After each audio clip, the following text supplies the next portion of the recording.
Bonjour à tous, bienvenue sur votre émission d'analyse quotidienne avec un peu de retard, mais c'est parce qu'on travaille très dur pour vous annoncer un nouveau projet très important qui aura lieu la semaine prochaine. On en parlera en fin d'émission. Mais donc là, pour faire cette analyse quotidienne sur les Jeux Olympiques, la guerre olympique des trans, le LGBTisme qui est mis à l'honneur, il y a beaucoup de commentaires à faire autour de ça. J'ai le plaisir, comme d'habitude, d'être accompagné de Nicolas Stoker. Bonjour Nicolas. Bonjour Raphaël, bonjour chers téléspectateurs, internautes qui sont présents à chacune de nos émissions et on en est extrêmement heureux, fiers et on va faire en sorte d'être toujours à la hauteur de vos attentes.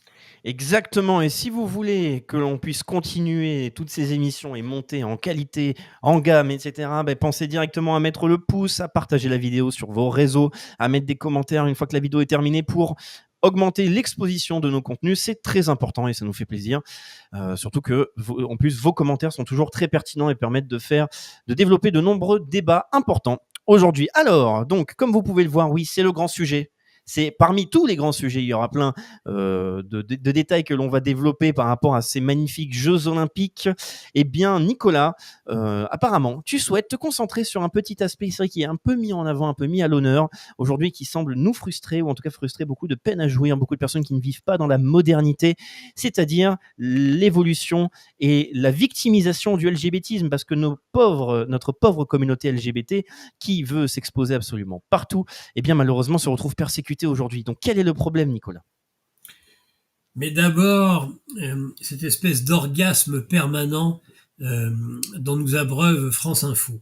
Moi, vraiment, je vais vous le lire tellement c'est beau, tellement en fait, les peines à jouir que nous sommes, les sans-dents, tous ceux qui rejetons l'information telle qu'elle nous est présentée, voilà ce qui est dit dans l'équivalent, moi enfin, à une époque j'appelais ça la Pravda de l'Ouest. C'est-à-dire que la Pravda c'était la vérité, hein, il faut savoir étymologiquement, enfin, en termes de traduction, Pravda ça veut dire vérité.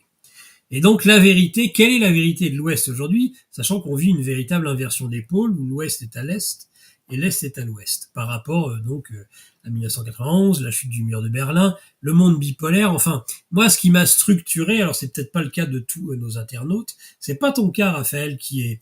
Toi t'es né après la chute du mur de Berlin, dis-moi. Je suis né en 95, donc oui. Oh là là, tu connaissais pas ce monde d'avant Non. qui était un monde quand même où moi mes parents disaient dans les années 60 avec la baie des cochons, avec la crise de Cuba, ils pensaient vivre la guerre nucléaire. Ils pensaient qu'ils allaient mourir un jour. Et puis ma génération, on était entre les deux, entre la génération de mes parents et la tienne. Je ne suis pas un boomer, pour tous ceux qui considèrent que je suis un boomer.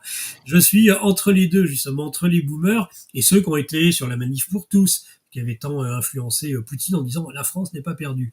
Et donc, cette génération entre les deux, c'est vrai qu'on n'a pas fait grand-chose. Mais en même temps, on n'a pas eu beaucoup d'héritage. On est une génération dont les parents ont considéré que les leurs étaient des salauds, des vendus, des traîtres.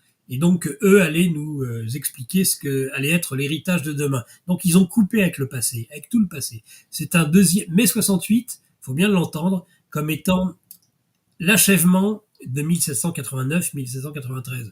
Et la cérémonie de départ où on coupe la tête de Marie-Antoinette, en fait, c'est la deuxième tête coupée. Il y a eu celle du roi et il y a eu celle de la reine. Et donc aujourd'hui, c'est en fait la cérémonie qui a eu lieu il y a une semaine, c'est la cérémonie des boomers. On n'est pas seulement sur 1793, on est sur 1968 où on parachève dans un acte 2 le truc. Et donc, ma génération a vécu quelque chose qui était la perte de l'héritage. Mais je voulais, pour revenir à ce que tu disais, c'est-à-dire en effet la victimisation de tous ceux qui nous ont quand même tourmentés ce jour de cérémonie, dire où on en est aujourd'hui sur France Info. Paris 2024, Royaume-Uni, États-Unis, Australie, les Jeux Olympiques suscitent, donc les Jeux Olympiques français, suscitent l'admiration à travers le globe. Donc là, je veux le lire.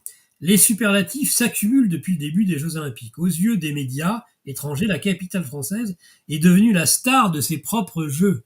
C'est-à-dire que Paris, ce Paris saccage Paris, les surmulots, les viols de rue, les incivilités, les déchets partout, la ville dégueulasse, une scène nauséabonde, eh bien, c'est devenu la star absolue selon, parce que moi, j'aurais pas fait tout ce qu'on fait et tout ce qu'on va faire à l'avenir si on ne considérait pas que les médias qui informent les gens sont des médias véreux.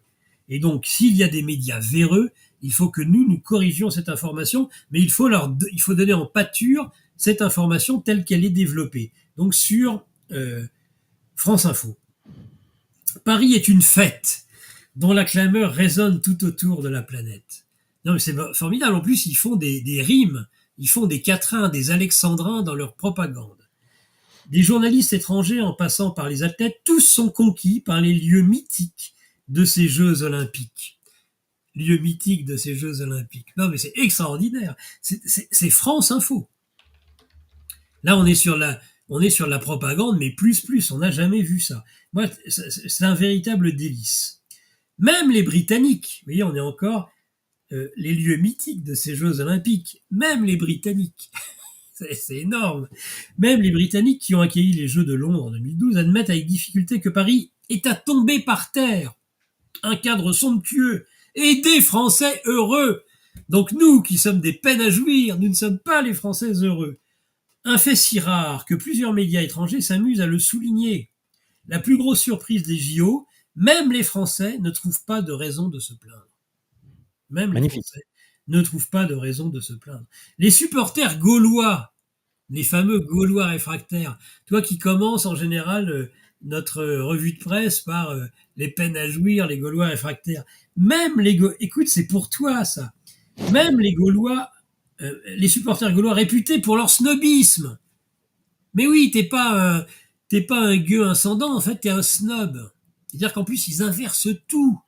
Ils inversent 2 ou 3 fois tout. Réputés ont enfin appris à se détendre. Tu vois, à se détendre. On n'est pas suffisamment détendu. C'est extraordinaire. Et donc, je le rappelle, c'est avec l'argent de vos impôts. Je ne lirai pas aujourd'hui cet article sur Internet si je n'avais pas contribué d'une quelconque façon, comme tous ceux qui nous écoutent, par mes impôts, à la possibilité de produire ce genre de contenu. Ça, il faut le savoir. C'est notre argent. C'est notre énergie qui le retourne contre nous. Donc tout est comme ça, et alors ça se termine outre-Manche, la BBC se moque des explosions de joie des commentaires français. Mais les médias français et les médias étrangers s'accordent pour dire que Léon Marchand est le héros de ces Jeux Olympiques. Ses performances ont même ébloui l'Australie, terre olympique de natation. L'enthousiasme est plus modéré en Russie. Oui, évidemment, puisqu'ils ne peuvent même pas concourir sur leur propre drapeau. Donc sachez en tout cas une chose, c'est quand on dit qu'on est 3e, aux Jeux Olympiques en nombre de médailles, on serait 4e s'il y avait les Russes. Et à mon avis, on finirait pas dans les 5 premiers malgré les Russes. Mais ça, je vous expliquerai après pourquoi. À mon avis, on finira même pas dans les 5e. L'enthousiasme est plus modéré, qui critique notamment l'eau de la Seine. On se demande bien pourquoi. Vraiment, les Russes, ils sont vraiment les esprits mal placés. Si le pari était de marquer les esprits à l'étranger, la mission est accomplie.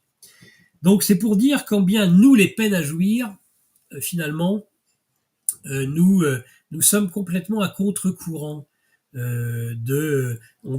la même chose avec Kamala Harris, noix de coco. C'est formidable. Ça va tout emporter sur son passage. On verra, parce que quand même, il y a une stabilité des éléments. C'est-à-dire que les gens pensent toujours à peu près la même chose. Je suis pas persuadé que 85% des gens soient favorables et heureux de ce que l'on vit depuis... Tiens, Guy Dru, qui est pourtant un membre du comité olympique, dont on a dit pique-pendre en disant que c'était une espèce d'arrière-garde de Davos. Comme quoi, il faut pas être si complotiste que ça. Parce que Guy Drut, qui pourtant est un membre éminent de tous ces jeux, a trouvé détestable la cérémonie d'ouverture. Ça, c'est intéressant, parce que Guy Drut, c'est quand même pas n'importe lequel de nos champions. Moi, il a fait vibrer justement la génération des boomers. Guy Drut. C'est-à-dire que le 110 mètres haies, sa victoire au 110 mètres haies, c'est un truc absolument incroyable. Et parce que les Jeux Olympiques, à une époque, en effet, ça fédérait tout le monde. Aujourd'hui, ça divise tout le monde. Absolument. Alors, je vois de nombreuses réactions, de nombreux commentaires, que ce soit sur le sujet qu'on a sélectionné, que vous pouvez voir sur la miniature de titre, ou même sur les Jeux Olympiques. Alors, il faut expliquer quelque chose. Oui, les Jeux Olympiques sont un véritable succès. C'est pour ça que les Français sont heureux, c'est pour ça que le monde est heureux. C'est-à-dire, il y a beaucoup d'émotions, il y a de magnifiques performances sportives, mais justement, arrêtez de vous faire avoir, s'il vous plaît, par la trêve politique, le pain et les jeux. N'oubliez pas qu'en fait, il y a une crise profonde qui est là, qui ne cesse de se développer, et c'est un moyen de détourner l'attention des problèmes qui vont revenir à la rentrée. C'est toujours le même phénomène. Pendant l'été, les Français partent en vacances, des décisions importantes sont prises, ou sinon on trouve des moyens pour calmer la population. Donc oui, félicitations à tous les athlètes, quels qu'ils soient, et surtout les Français pour les très belles performances. Restons quand même patriotes sur le côté sportif.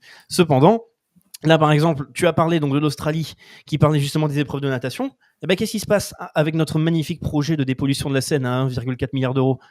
Eh bien, on a des triathlètes qui déclarent forfait. Pourquoi? Parce qu'ils ont des infections gastro-entérines. Donc, en fait, ils ont chopé E. coli, c'est-à-dire ils ont baigné dans des matières fécales, ils ont réalisé leurs épreuves, et donc là, il y a des athlètes qui se retrouvent à l'hôpital depuis plusieurs jours. Donc ça, c'est ce genre d'aspect qu'il ne faut pas oublier. Je vois aussi de nombreuses réactions en disant non mais les amis, là vous parlez de la boxe, de la transidentité, de la gérer, arrêtez, c'est pas trans, ce n'est pas une trans.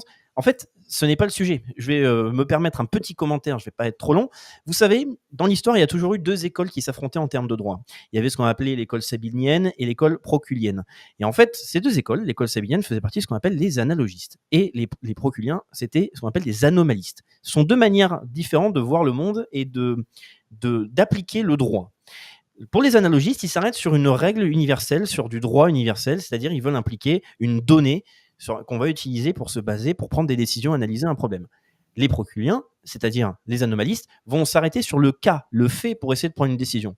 Quand vous avez, pour un sport de combat où le but c'est d'éclater la tronche de quelqu'un à un coup de poing dans le crâne, que vous avez une personne qui a un taux de testostérone qui représente celui d'un homme, qui a arrêté de le nier, vous voyez cette personne dans la rue, vous voyez toutes les photos, vous avez un bonhomme en face de vous.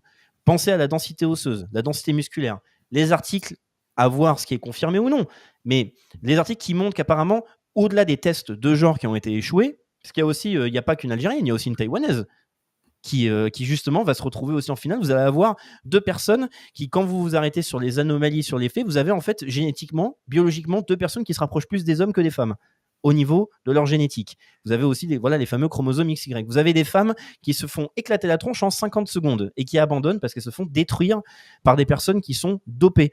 C'est un problème. Si pour vous c'est un non-problème et que vous dites non mais arrêtez de parler d'Algérie, on a compris le colonialisme, etc., vous avez un problème en fait. C'est que vous avez un problème en observant le monde autour de vous et à mon avis, votre attention elle est plutôt mal placée parce qu'il faut refuser toute cette modernité-là ou en tout cas il faut être capable de la critiquer. Dernier point, par exemple, pour les Jeux Olympiques, et justement sur ce sujet du LGBTisme, du trans, etc. Si vous acceptez ça, vous devez, normalement, si vous êtes vraiment logique, tout accepter, y compris la cérémonie d'ouverture. Vous devriez être ravi de voir justement toute cette mise en avant du LGBTisme, de l'inclusivité, parce que c'est fait dans l'amour, c'est fait pour la défense des minorités, etc. Soit vous acceptez tout, soit vous refusez de manière logique et argumentée. Mais il faut faire un choix, les amis, je pense. Et surtout que là, on ne parle pas d'une épreuve où il y a des personnes qui courent, des personnes qui jettent des objets, etc. On parle d'un ring où vous avez des personnes qui s'affrontent. Si vous avez fait des sports de combat, vous savez que les catégories de poids sont importantes. Surtout en boxe anglaise, les catégories sont séparées de à peine 4 kilos. Quand vous avez 4 kilos de différence, vous vous faites détruire, en fait. Et vous devez le ressentir. Donc, normalement, vous devrez avoir un instinct où vous devriez vous dire, j'ai du mal à accepter cette situation-là, où je vois quelqu'un qui a échoué sur toutes les autres fédérations, justement des tests antidopage ou des tests pour voir si cette personne peut faire sa compétition. Et dernier point, les Jeux Olympiques ont toujours été réputés pour avoir en fait un seuil de tolérance qui ne correspond en rien aux plus grandes fédérations mondiales dans les différents sports. C'est une fédération qui est là pour permettre des grands jeux.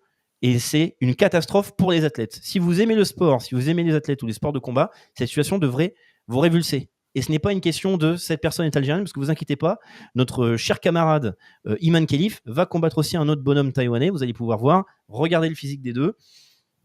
Et dites-vous bien que sur le chemin, c'est comme un épisode de South Park, ils ont pu bien détruire la tronche de femmes qui vouent leur vie entière à ce sport. Préparation physique, entraînement, elles font énormément de sacrifices, ça dépense énormément d'argent, elles espèrent pouvoir continuer à vivre de ça par le biais des médailles, financer tout leur staff, les coachs, les médecins, etc. Il y a énormément d'enjeux derrière.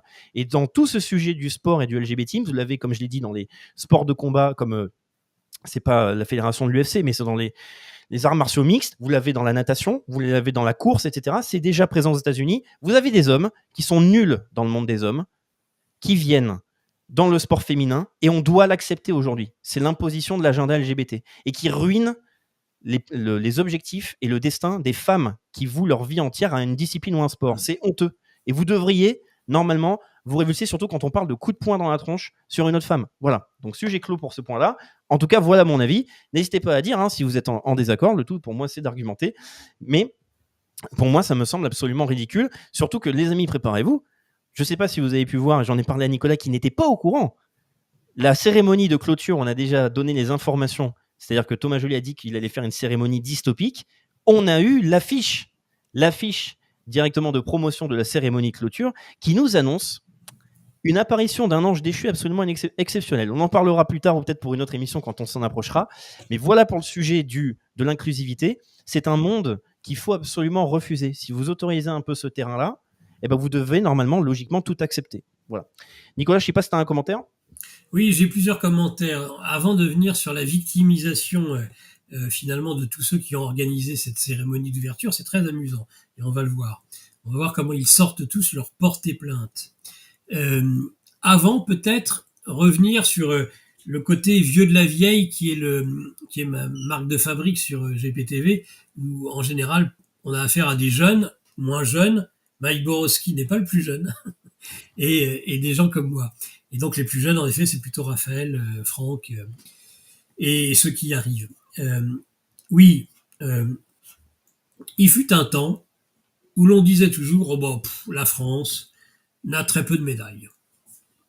L'Allemagne de l'Ouest, RFA, à l'époque de la RFA, parce que moi j'ai connu avant 1991. Tu disais que tu étais né en 95, le même qui est l'âge de ma fille, mais en 91 et avant 91, qu'est-ce qu'on disait? On disait oh là là, la RFA, oh là là, les Jeux Olympiques, le sport. On a connu en Allemagne le dernier qui a voulu exploiter le sport à des fins politiques et idéologiques, c'était Adolf Hitler. D'accord? Et après Adolf Hitler, on disait toujours pourquoi les soviétiques, donc là qui sont même pas comptés en tant que Russes, et pourquoi les Chinois ont le plus de médailles? Parce qu'en fait, les politiques ont compris l'importance d'être présent dans le sport pour influencer sur la jeunesse, sur le phénomène de foule, le phénomène de groupe qu'on retrouve. Et moi, je trouve très inquiétant que la France soit dans les top 5. À mon avis, il ne finira pas dans le top 5, puisque depuis le début, je vous dis, on est nul en athlétisme. Donc on finira même pas, contrairement à ce qu'on nous prétend, dans le top 5. Parce qu'on est vraiment très mauvais sur ce qu'étaient, je le rappelle, les seules disciplines des Jeux Olympiques à l'époque de la Grèce antique. Ben oui. Il n'y avait pas de skateboard, il n'y avait pas de rugby, il n'y avait pas de foot, il y avait tous ces sports et qui deviennent de plus en plus... il n'y avait pas de vélo, je ne sais pas comment ça s'appelle, là, de MBX ou je sais pas quoi, je ne sais même pas les noms, des trucs où on a eu les 3 médailles. On est tellement content qu'on a eu les 3. On a eu 3 fois le drapeau français. Mais ça, c'est pas des sports. Enfin si, c'est des sports. Puisque tout est sport, comme tout est culture, on va me dire pourquoi un sport serait moins bien qu'un autre? Tout se vaut. Une paire de bottes comme une œuvre de William Shakespeare. Enfin, moi, j'en suis pas certain. Les Jeux Olympiques, c'était les dieux du stade. On a d'ailleurs fait une cérémonie d'ouverture hors du stade, ce que Guy Dru a reproché d'ailleurs, en disant le stade, c'est le lieu, cette espèce d'enceinte circulaire. C'est-à-dire ce qu'on a complètement... Puisqu'il fallait briser les codes. Boucheron l'a dit, on pourra en revenir sur lui. Il y a tellement à dire actuellement sur ce qui se dit. Cet historien révisionniste du Collège de France. Mais donc, on a brisé les codes et on a fait une cérémonie d'ouverture en dehors d'un stade. Mais un stade, c'est justement le lieu où se déroulent normalement des jeux. Le Colisée, le Colosseum, quand vous allez à Rome, c'est là qu'avaient lieu les jeux. Pourquoi on a voulu briser ces codes? Et pourquoi finalement on reste aussi mauvais en France sur le stade? On aura 0 médaille. Alerte Info. Géopolitique profonde prend sa place dans le paysage médiatique français. Bonsoir à tous, vous êtes sur Géopolitique profonde, la chaîne qui est là pour remplacer les médias subventionnés. On investit maintenant la rue et on veut vous entendre. Le gouvernement de M. Macron nous a obligés et nous a enfermés chez nous. Mais on a besoin de votre soutien. Alors cliquez sur le bouton j'aime pour nous soutenir.